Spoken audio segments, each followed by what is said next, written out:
Hi everyone, this is RHelpSessionHW9 here with another R review session. Today we're doing homework 9, which is mostly over simulation and drawing from random variables. And I'll be working on some problems that are very similar to what you are doing in the homework. So please follow along and you'll likely know exactly what to do for it. Okay, so for the homework and for what I'm working on here, we're imagining different investment scenarios.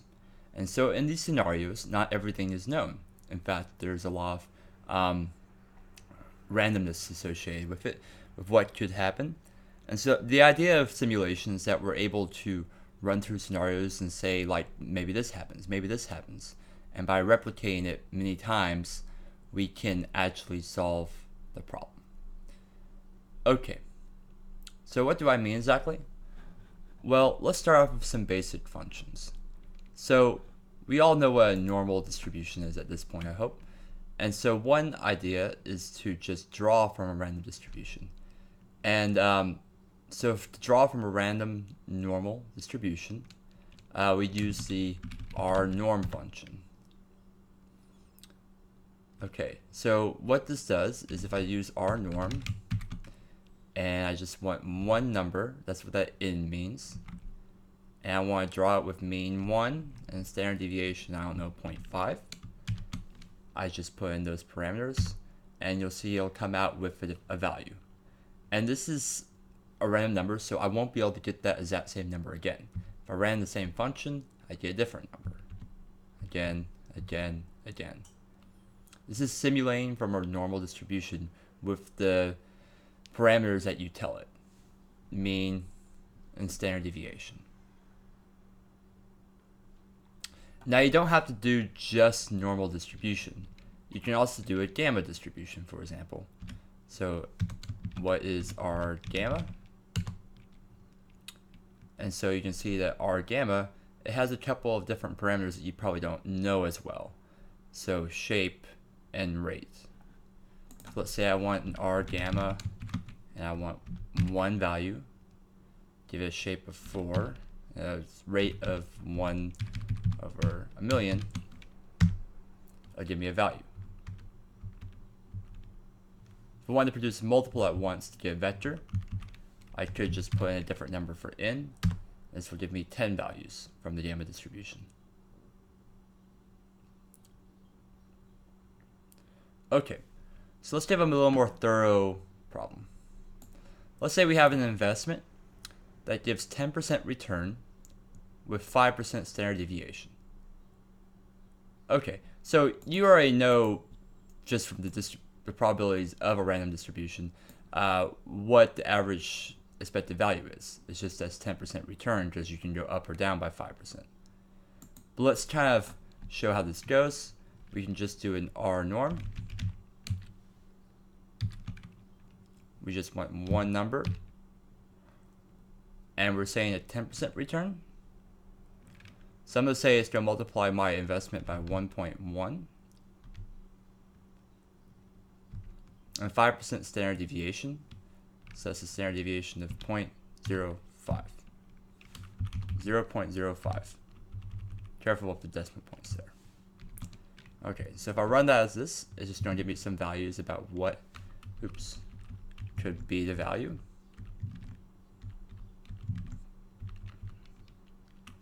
If I want to see the outcome of my investment, I'm going to make a variable called investment. Let's say I invest $1,000 into this. So my outcome would be equal to my investment times my return. Oops, some sort of misspelling here. Nope, I just didn't run this. Okay, so we can see my outcome the first time is 1,200. Looks like I did okay. A little bit less the next time.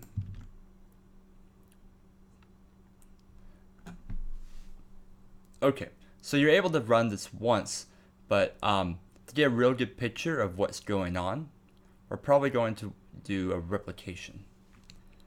So replication is the same thing as doing this 20 times yourself. And so what I'm going to use case you're curious, is function replicate. And so it applies a function over a list or vector. That sounds worse. But yeah, so you put in number of times you want to replicate, and then what expression you want to replicate. Okay. So I'm going to generate a distribution called simple investment, which is going to be the outcomes here from running my replication of this function. So I'm going to replicate.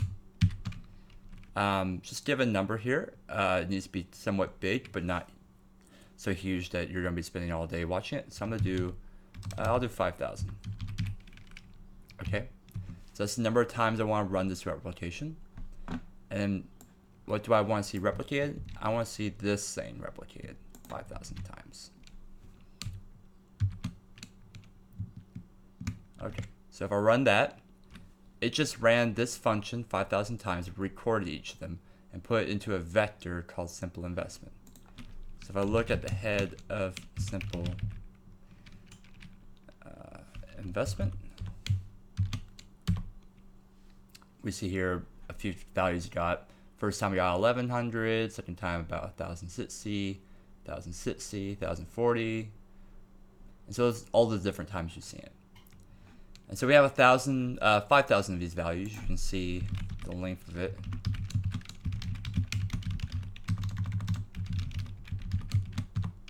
$5,000 of them. And we can see a histogram of what we created.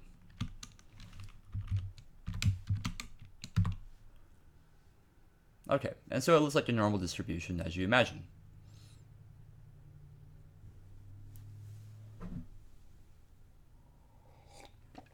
Okay, so it seems it's not a big deal to do all that way. You could have just done it, in fact, up here instead of using 1, done this 5,000 times. An outcome would also be 5,000 long, and you could do a hist of outcome. So let's look at a more complicated problem then. So I'm going to talk about user-defined functions, which is what you could have replaced this expression with. So a user-defined function is where you say, like the function like rnorm or sum. These are all functions. You put in values and it returns something. In this case, adds up 5 plus 4 plus 3. So you are going to write your own version here. Let's call this the invest function. Okay. And it's going to be a function where I'm going to put in my investments. Okay. So after you write that, you need one of these squiggly brackets. That's where you say I'm going to define my function in this block. And inside this block, I'm going to say I want an outcome that is pretty much just like this.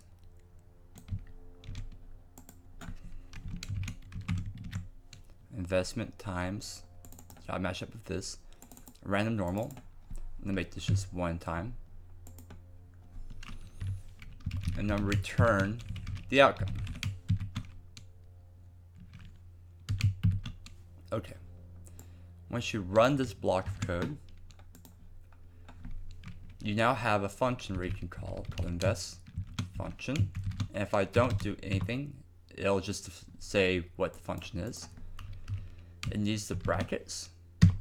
And it's going to complain because I'm not telling it an investment amount. Once I tell it an investment amount, it'll run this block of code and return the outcome.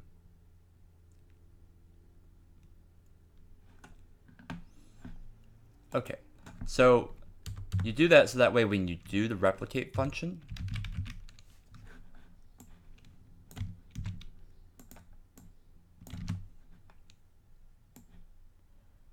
you just replace this function that you had in the back with the name of your user-defined function.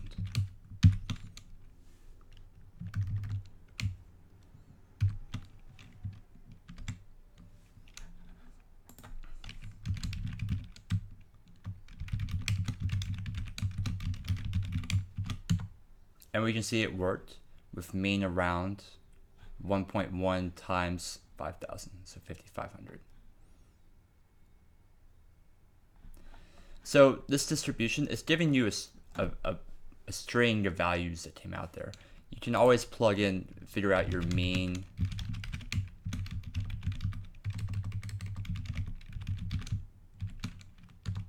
and standard deviation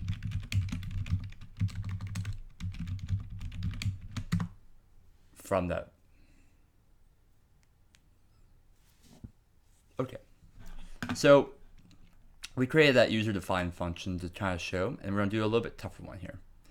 So let's imagine a scenario where you can give money to a basic stranger, and this stranger, you think he has a 70% chance of returning your money, so you're feeling kind of good about it, and you expect 50% interest on it. So you're going to get your money back plus 50% of your money.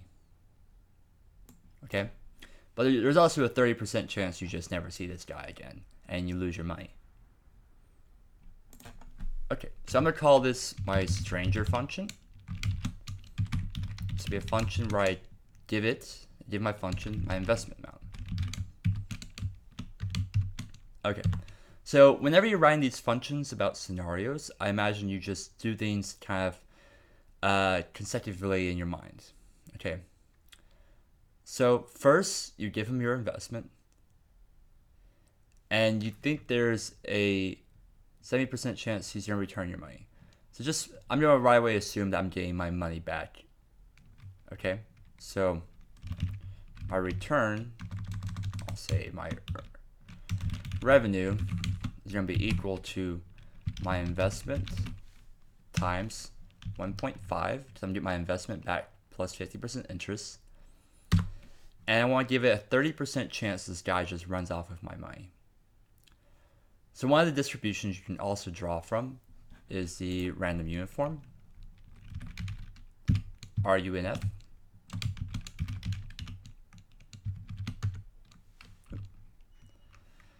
Okay, and so random uniform is going to draw from 0 to 1 with every value in there having equal probability. So what am I saying? Let's look at a histogram of running the run unif with 5,000 values. And you see here that all these values are about equal chances of happening from 0 to 1. Okay, so the idea then is that I'll just say I'll run the random uniform function, and if the value it returns is less than 30%, so this chunk here, then I lose all my money. So that way I give it a 30% chance. So I'll give the prob is equal to RUnif, just one value. And the preset for RUnif is between 0 and 1, but you can give it that value too to say where it comes from and to. Min 0, max 1. And so if my probability is less than 0.3,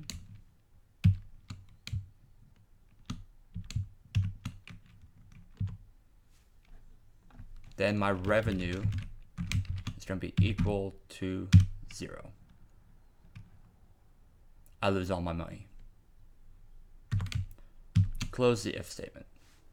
If you're not used to if statements, what's going on here is that when the function is called, it's going to first, of course, run this line. So revenue is going to be equal to your investment times 1.5.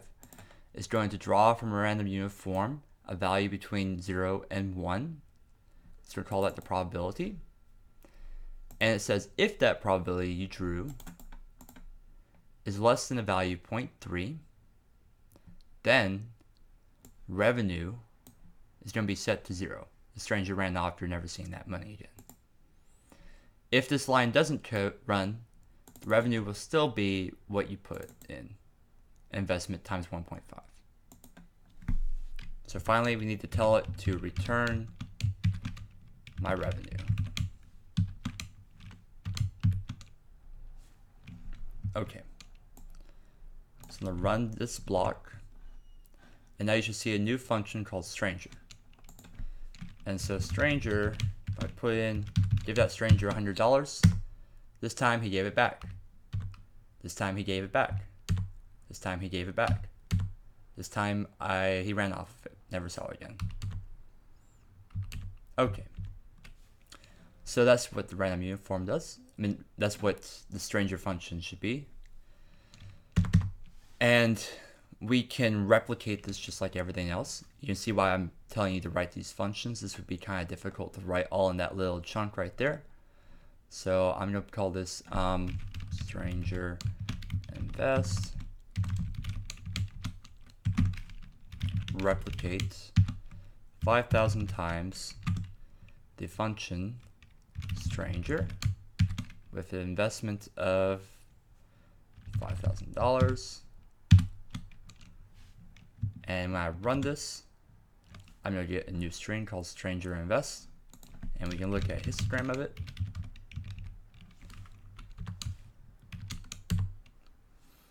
And you can see it's pretty much what we imagined, that most of the time we get our money back plus 50% interest, which is quite nice. 5,000, this should be 7,500. And there's a lot of times that we also just see $0 back. Now this is definitely not a normal distribution, but we can still get a mean for this. And the standard deviation.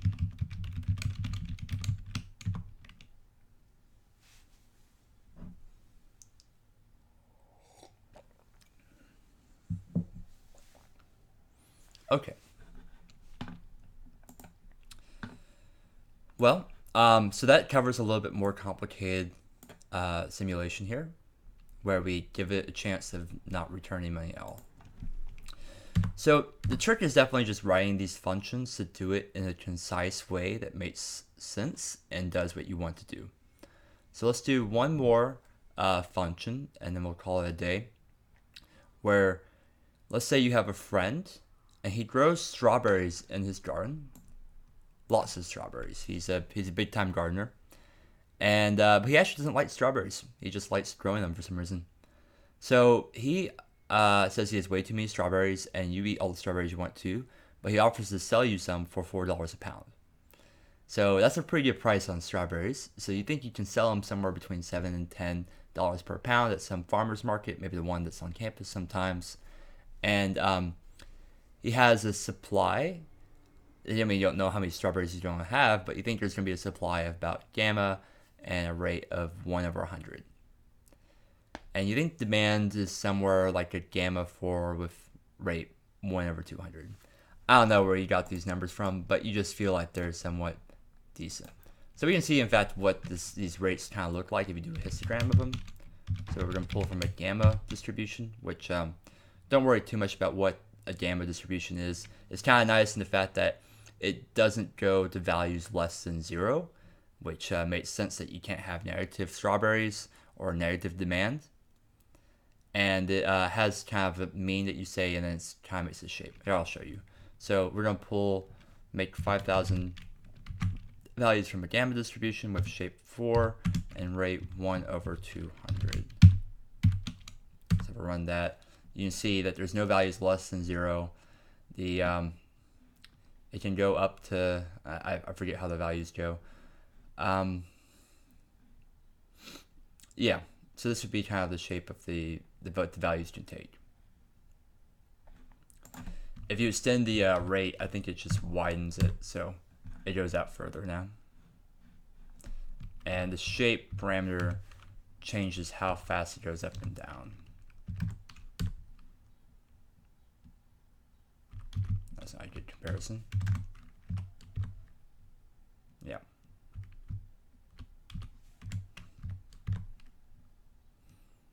Okay.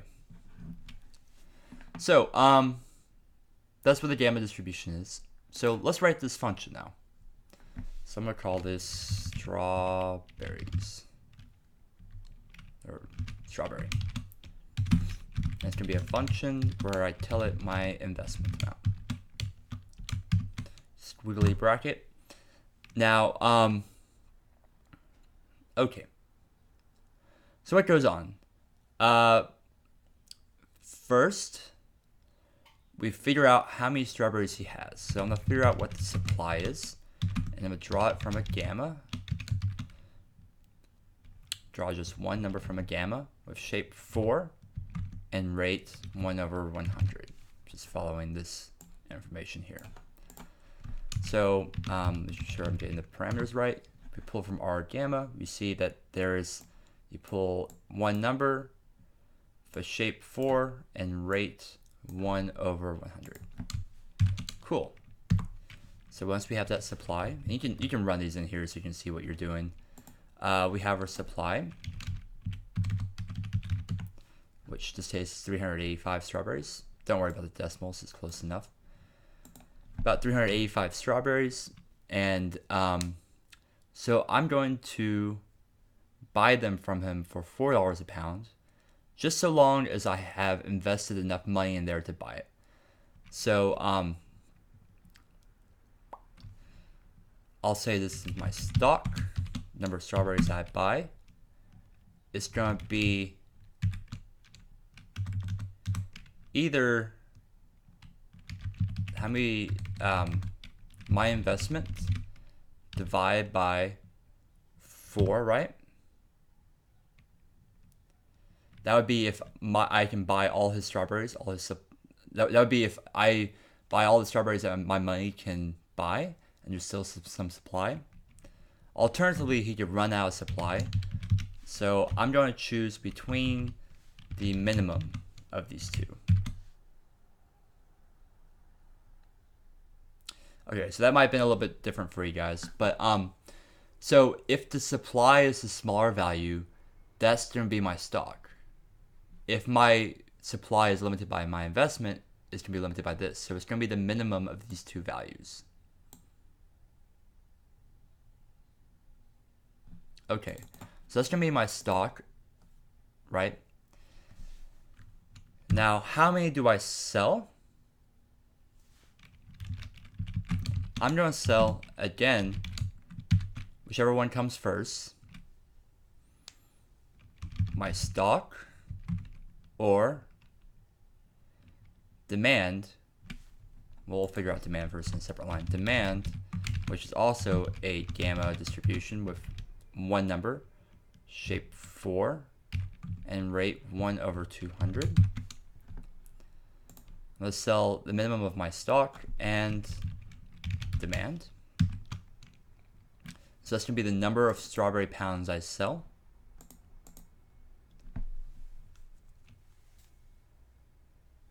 Okay.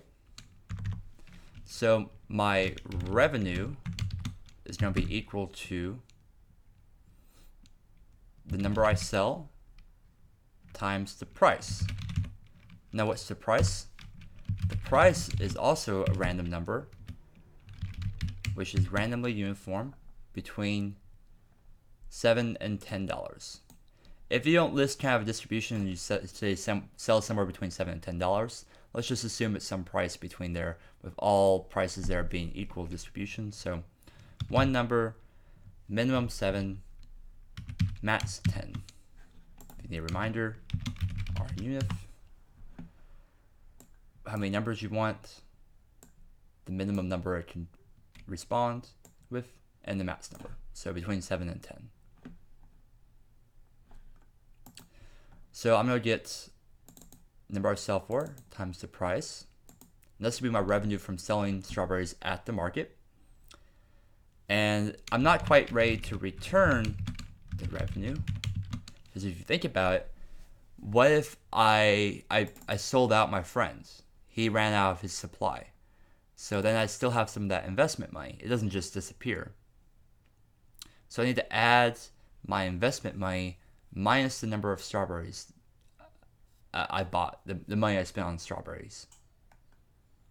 Okay, so I'm gonna call this variable leftovers, which is gonna be equal to my investment minus the amount I spent on strawberries, which is stock times 4. And so if I end up spending all my money on strawberries, it's still going to work out because I'm going to have my investment. And then my investment divided by 4, if I sold out, will be the number for my stock. So when I do stock times 4, it's going to get rid of my investment again. Okay, so I'm just remember to add this to my revenue when I'm figuring out the amount of money that comes out of this entire deal. Okay, so now I finished this function strawberry. Let's load it into R. So I have my new function called strawberry. And when I run strawberry with, let's say I invest $5,000 in my friend's strawberries, I come out with 5,023. Well, if I invest only 2,500, a little bit better revenue. I was probably limited by his supply.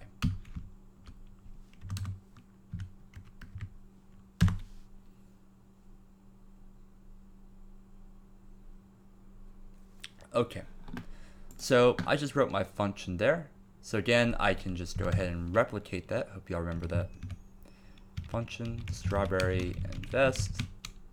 I'm gonna replicate 5,000 times the strawberry function with an investment, let's say, of 2,500 this time. And I can look at my mean of it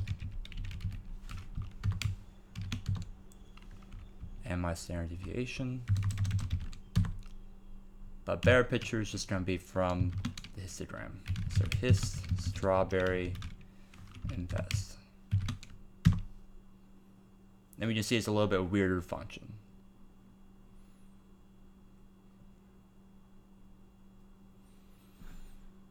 Okay.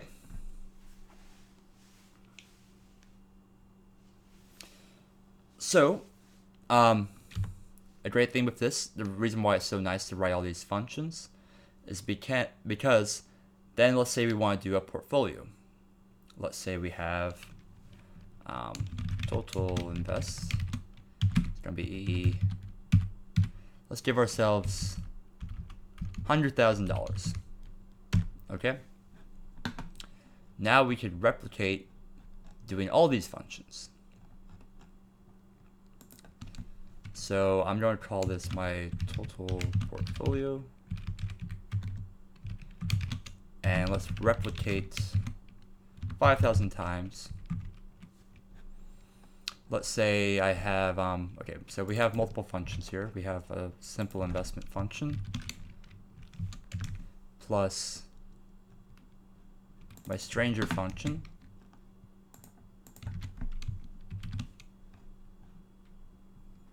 This was invest function. Plus my strawberry function.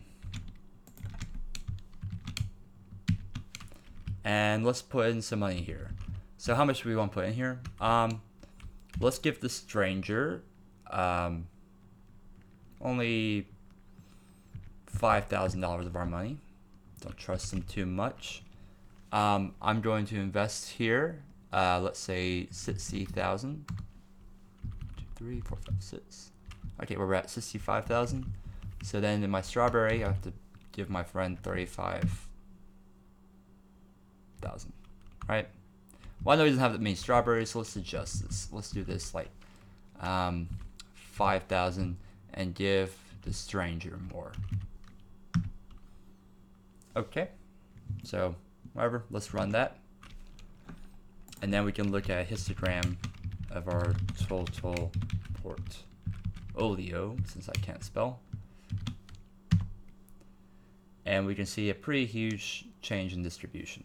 This would be very difficult to do by hand, so it's kind of nice to do it this way.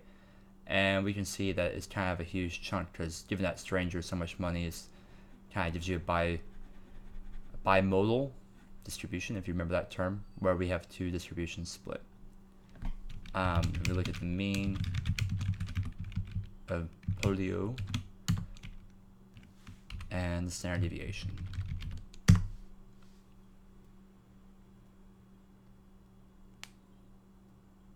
Okay. So if you really want to get fancy about how to do this, you could write a function where we give it a string about what split we want to give our money here, and we could play with that. But I'll leave that up to you guys. That last problem on the homework is definitely kind of a fun one. Just make sure you follow the instructions and don't do anything that's not allowed, such as spending too much money into one investment scheme. And yeah. So if you have any questions, feel free to email me or another one of the TAs. Obviously, we did not hold the R review session last night because of the kind of sad incident on campus. And yeah, I hope everyone's doing okay. And yeah, thanks for listening. Good luck.